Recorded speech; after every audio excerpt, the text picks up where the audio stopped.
Hello and welcome to a new video. We're going to be doing a 48-hour readathon today. So really just, a reading for 48 hours. We don't need to explain it further than that. But we are 9 a.m. on Saturday right now. And I guess technically 48 hours, it will be 9 a.m. on Monday that we finish. Usually I usually like to start on Friday night instead. So that way, we can finish Sunday, have the weekend off. But yeah, this is where we are. So I guess we're going till Monday. And today, what I really want to do is just focus on new reading because I'm going through my library pile and I have a lot. So I really have been blessed by the Libby and library gods lately and just have a huge pile of new releases that I'm excited for. And as wonderful as that is, it is getting to that point where all of them are getting close to due back and I really need to focus and try and get through some of these. So we're just going to be spending the next 2 days trying to read as many of these as possible. And I do think we can get through a very good chunk because I think some of them are romances and that's a really good opportunity for us to just speed read through some things. Romances do not take long. So before we do anything else, I would just like to welcome you to the channel. My name is Kat. I love to talk about books and in particular more sci-fi, fantasy, and romance. And if you are new to the channel, would love if you consider subscribing and, liking, commenting, doing whatever. Just give me a little more engagement. So let's now talk about some of the potential TBR. So I am somebody who very heavily uses the library and I honestly have been so ridiculously lucky lately. Just through Libby and my local library, which is fantastic. I have so many things and so many things I'm insanely excited about. So we have way too many books, way too many options for this weekend, and there's no way I'm going to get through all of these. But I think what I want to do is try and read the ones that are coming due soonest, and maybe next weekend I will do another little readathon and try to get through some more of them because, yeah, these loans are expiring soon. So let now very quickly just talk about some of the options, which is going to be a lot. First off, we have the Baby Dragon Cafe, and this is supposed to be a cozy fantasy where we're just following somebody who is running a cafe for baby dragons. I guess in this world there are some. My Friends by Fred Bauman. He is a really incredible author and I've loved so many of his work. I think this one is something about a painting that was done of this group of friends and then we have somebody following them many years later. I don't know. I've read in a lot of his books, so I kind of just really want to read this one. Caught Up by Nevessa Allen. This is a sequel to Lights Out, which was a very steamy dark romance that I really enjoyed earlier this year. Really messed up,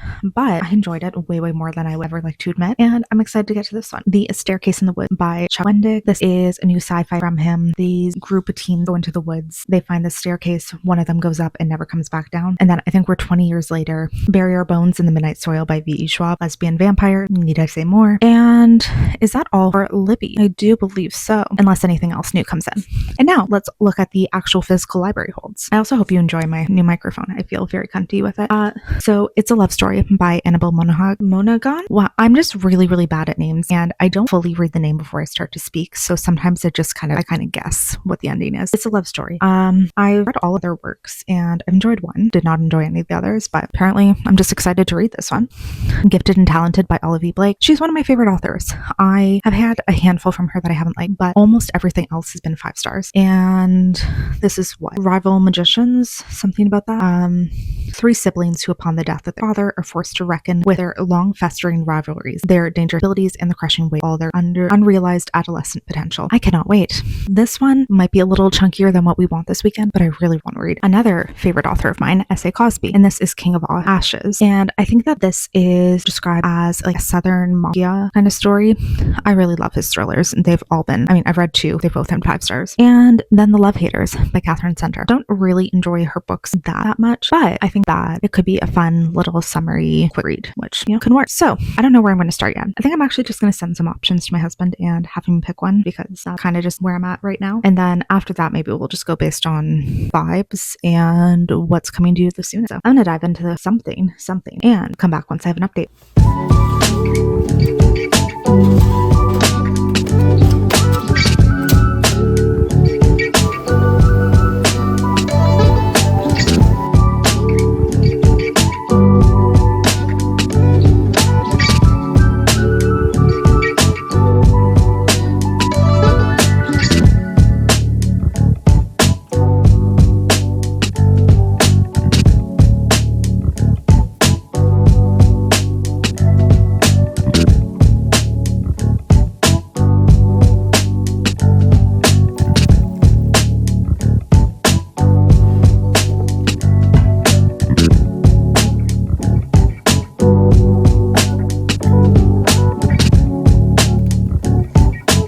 feel like I might very shortly need a new tripod. That was just not staying up at all. And so I just finished watering my herbs, which is like, so I'm coming here. It is what time? 1:30. So quite a bit of time has gone since I last updated, and I'm having kind of a cozy little time. So I've done some reading, which I will date. I have made myself like the cheesiest pasta ever for lunch, and then did take a nap. And when I woke up, I did a few things around the house. So like I watered my herbs, which are coming along pretty nicely. I had to replant them earlier this summer because I accidentally killed all of mine over the winter. So they're coming out nicely.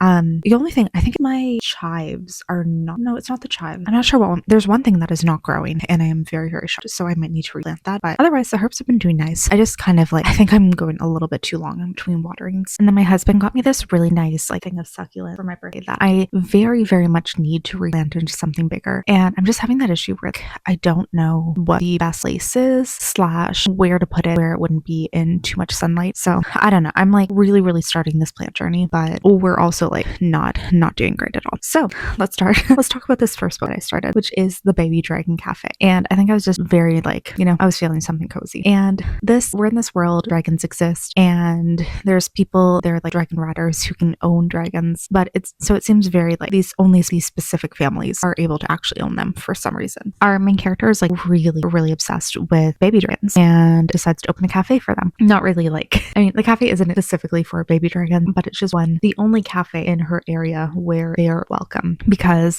being babies, they're like quite a bit to toddlers and just very much like they are, have bad impulse control. They still like, actually not even toddlers, like I'm thinking puppies too, because like they chew things, they accidentally set things on fire. They're just a disaster and nobody wants them in their establishment because they cause so much chaos. She's quickly realizing that maybe she made a mistake, but it's always been her life dream to do something like this. So male main character is somebody who's from a family of dragon riders. His brother recently passed away, and when he did, he left him a dragon egg, which is now hatched. So he has this little baby dragon named Parky, who is just kind of a mess, kind of a terror, and he ends up enlisting the help of our female main character to help train this dragon, which this is something that apparently only riders train dragons. It's very rare that they go outside or after outside help. And now they're just very quickly becoming super close and starting to realize they have feelings for each other and are just really invested in this little dragon. Also, it's cute. It's very cute, and it is also very slow. It's like a very low stake kind of silly little time. If you happen to like cozy fantasies, I think this one would be very much up your alley. Otherwise, it is like, you could substitute this dragon with literally anything. Like the thing that I keep thinking of like a cat cafe, and that's kind of how I'm imagining this, but there's all these little dragons. And yeah, it's not super exciting. I am having a good time. And I would say it's probably gonna really like ultimately only end up being a 3-star. And then like the most different vibes ever, I did start bring up the book Caught Up by Navessa Allen, which is extremely spicy and a very different vibe. Like Baby Dragon Cafe is giving us wholesome, really cute like fan family, and Caught Up is OnlyFans star and the mafia man who is obsessed with her. So we're following our main character. She is basically just, it's not OnlyFans, but it's basically OnlyFans. She's a star and makes a crazy amount of money in there and lives with her roommates who also do the same thing. And she is also somebody who very involved in the like trying to get rights for sex workers and making sure that there's really like the less stigma in the world. And she's just like living her life. Seems like she's having truly a fantastic time. And then we have our male main character who knew her in high school. They briefly dated and then went their separate ways after a huge falling out, actually. And he's kind of remained obsessed with her ever since. So when he found her OnlyFans page, he very quickly signed up and requests like special videos constantly and is just like really obsessed with her. So we're following him. Obviously, he knows all that she does. She does not know that her favorite client who she like does all these fun videos for just so happens to be her ex. And now they reunited at church recently, and he kind of decided like, I'm going to step this up and I'm going to make her mine, I guess, in real life. I'm enjoying it. It's unhinged. It's unhinged. Very like not super dark yet, but I do think it's going to be because male main characters in the mafia, but really fun. So I guess those are going to be the two that I continue on with for the next little bit. And yeah, I'll come back maybe when I finish something or I have a little bit more to talk about. I'm definitely being like much lower when I'm reading today than I usually am. So 5 p.m. now, and finished the Baby Dragon Cafe, which was pretty cute. It was really cute. Didn't really have too much substance to it, to be very honest. It didn't really have like as many world building details as I would like, and as much of the characters kind of, falling. I mean, their relationship progression was okay. It just wasn't really that great. We didn't really follow too many things that I really enjoyed, and it was just one that was very middle of the road, kind of mediocre, I guess. Definitely falls more into this. Like, the concept is a little bit better than the execution, and for how many dragons are in there, I hoped we'd get a little bit more, because it really was just like our main character. She has a cafe, she sees baby dragons, and then she's also helping train one. But we don't really get many big size dragons, which I would have liked. Anyway, 3 stars. It was very, very fine. Cozy for sure. Very chill, like very, very little stakes. Nothing to like stress about. So if you're into that kind of book, this can definitely work that. And I do love a good cozy fantasy.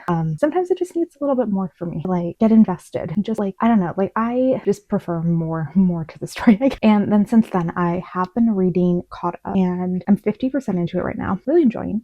Really, really spicy and really dark at times too, because our male main character is part of the mafia. Female main character is a sex worker, and really just enjoying both of them as characters, seeing both of their stories. They dated in high school, things ended very terribly, and our female main character has not been able to forgive him for all these years, and now he is like groveling and trying to do everything he can to win her back over, which I love. I really, really like seeing that in a book, so that's working pretty well. And yeah, otherwise just being very, very slow with my reading. I'm enjoying these books, but I'm not like crazy focused on them, if we're being very honest, which I'm definitely noticing is that like my attention is wandering. I am picking up TikTok quite a bit, and that honestly no issue with that. That's completely fine. Just kind of something I'm noticing is that I'm not. And I'm going to read for the next little bit. My husband's on his way home, and then we're going to do dinner and probably watch either a TV or a movie, depending how tired he is, but definitely like probably a few episodes of The Office or something. So I don't know how much I'll read tonight. Maybe not a crazy amount, but still we're gonna see what we can do.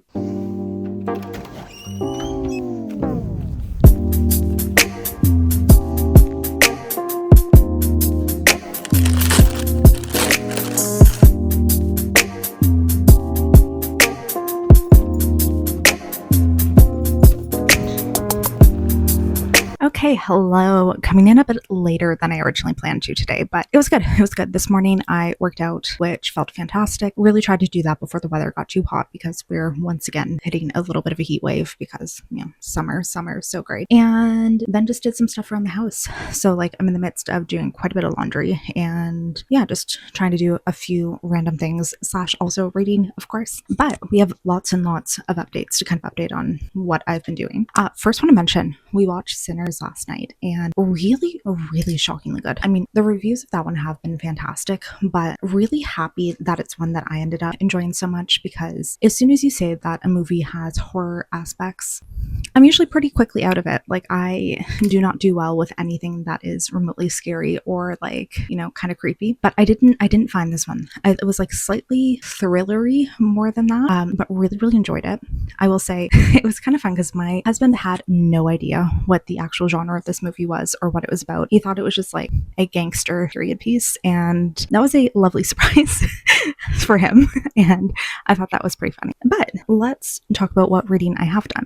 And basically, biggest thing, I mean, I finished one book and I've started 2 others, but biggest thing is that I did in fact finish Caught Up, and I enjoyed this one. I think that this was a wonderfully unhinged and chaotic romance, and if you're okay with a little darkness, a little questionable aspects of it, it's one that you can really get into. Like, if you don't mind having a morally gray mafia main character / a female main character who is a sex worker, I think that you would really enjoy this. It's unhinged. I really liked our female main character. She was just like so unapologetically herself and unwilling to take any criticism for things that she has decided in her life and the way that she is living, and I really appreciated that. And our male main character, while he was an asshole, he was also an asshole who was ridiculously obsessed with our female main character, and in like a very refreshing way. He just like worshipped the ground that she walked on, and really was willing to do anything for her, which was pretty nice to watch. And yeah, it was steamy, it was fun. We really explored in this one like a sex club as well, which was very fun to see, and overall really enjoyed it. Giving it 4 stars, which pretty consistent with book 1. I thought the same thing on that one, and really just excited to continue to read from this author. There was a little bit of a hint at the end of this book on a potential third book in this series, which I'm down for. Sounds like it could be fun. And then I'll quickly say, I started Barrier Bones in the Midnight Soil by V. Schwab. Not far at all into it. I think I'm less than 10%. So still have basically no idea what's happening in this one. And that's kind of all I'll say about that one right now, because I don't think I have any cohesive thoughts on anything that's happening. More of just, I'm reading it and the writing is gorgeous, ridiculously beautiful, and I'm being really, really drawn in. But I do have a feeling this is going to be a read that's going to take me a little bit longer than I originally anticipated. So I don't know if I'll be able to actually finish that one in this video. But then I also started My Friends by Frederick Bachman. And typically I have really good experiences with his stuff. I really, really recently read A Man Called Uva. And by really recently, I mean like earlier this week. And I gave that 5 stars. Like, I also cried at that one. And I mean, I've read Beartown by him, which I enjoyed, but it had a little bit too much about hockey, which is not my thing, and I couldn't get invested in that part. And then Anxious People, I think I also gave 5 stars and cried in. So I'm kind of going into this one with like really, really, really high expectations, and I'm kind of already getting the feeling that that might not happen. And I think part of the issue is that the storytelling aspect is a little weirder in this one. There's a lot of jumping around in timelines. There's a main character who is recounting a story to somebody who constantly is interrupting him, and it's just kind of giving like a bit of a disjointed storytelling aspect in that way. But when we get into like the main part of the story, there is this painter who created this really, really famous painter. It's called The One of the Sea or something, and the art world in general thinks that it's just about the water, but it's really a story of this group of friends who are on a pier, and that is kind of the story that we're diving into. So we're following a young homeless girl named Louisa who is very like enamored with this painting. It is like one of those things that she and her mother, when she was alive, would constantly obsess over. She has a postcard about it and looks at it every day and is just really, really, really obsessed with it. And one day there's this art show where it's being sold. Sorry if my audio got a little weird there. I think that turned off. But yeah, so she goes on a run and runs into this man she thinks is homeless, but he's actually just like a sick man.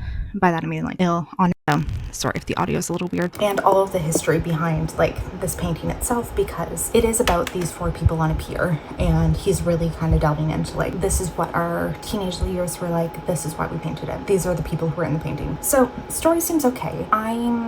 It's just the way the story's being told, it's very disjointed and in such a weird way that I'm kind of struggling with that, and I'm kind of struggling to get invested in it because of the weird way it's going, but still enjoying it. So we'll see how that one goes. And I think I'm like 40 or 50% into that one, so that one should be relatively quick for me to get through. And I think that'll be the priority, doing that, continuing on Barrier Bones and Midnight Soil, maybe picking something else up, just because I know I will not finish the V. Schwab one, but we'll see.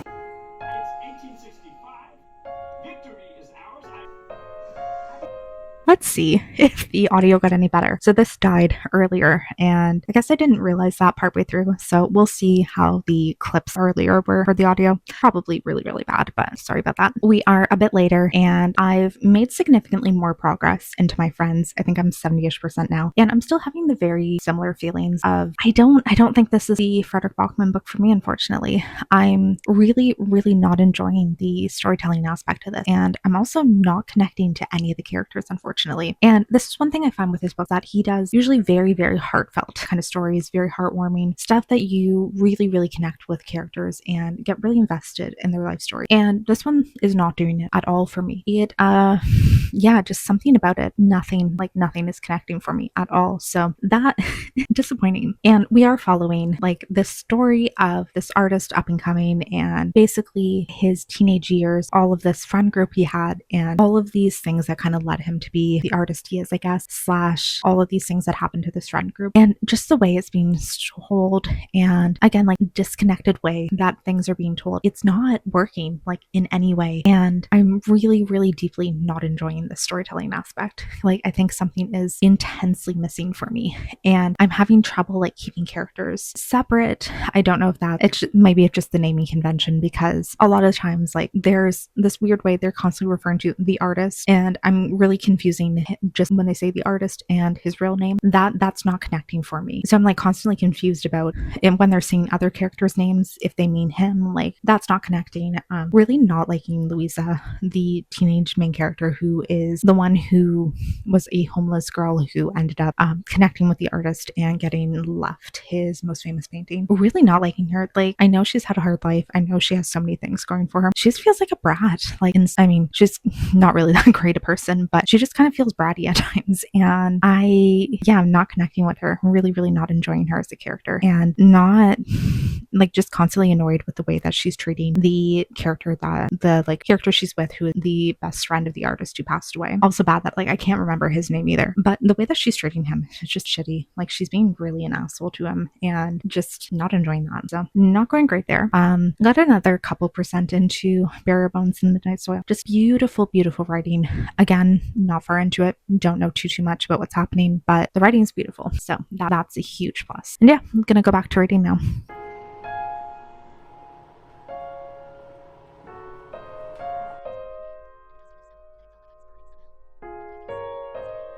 Hi. So we're coming in like much later in the evening now. Fully intended to close this out this morning, but it was one of those mornings where, like, I work out usually before I go to the office, and was having one of those like running behind on my schedule. By the time I like worked out, showered, got ready, it was like, okay, I need to leave right now. So didn't have time to actually like sit down and do an update. So we're just gonna do it now. We're gonna do a little closing on what I did end up finishing reading, and just a quick outro because technically this was supposed to end at 9 a.m. today, and yeah, we'll see. We'll talk about how I did. So I did, in fact, finish reading My Friends by Frederick Bachman, and that ended up kind of being my priority for yesterday, was getting this one done. And I'm gonna keep this part kind of quick and just say that my sentiments stayed very, very similar to what I'd been previously saying, and I just thought this was fine. I really did not feel for this one the same way that I typically do with his books, and usually I get really, really invested and feel a lot emotionally. Didn't in this case. Didn't connect with the story, didn't connect with the characters, and really just didn't feel much about it. Writing was decent, so I'm gonna give it 3 stars, but at the same time, it didn't do anything for me really much. It was just kind of okay. And my rating system, pretty much, like, if a book is fine or if I enjoyed it a decent amount, I give it 3. It's usually anything lower I actively dislike, and I don't think I would say that I really, really dislike this one. Again, like, I just kind of feel nothing about it. So that one's done. It was fine. It just, didn't live up to expectation, I guess, that I was kind of thinking for it. And then I am now 30% into Bury Your Bones in the Midnight Soil, and I'm loving this one. It is definitely taking me longer than I kind of anticipated. And it is a bigger book because it's about 600 pages. But I'm really going slow with this, which I think is really what the writing style is kind of asking for.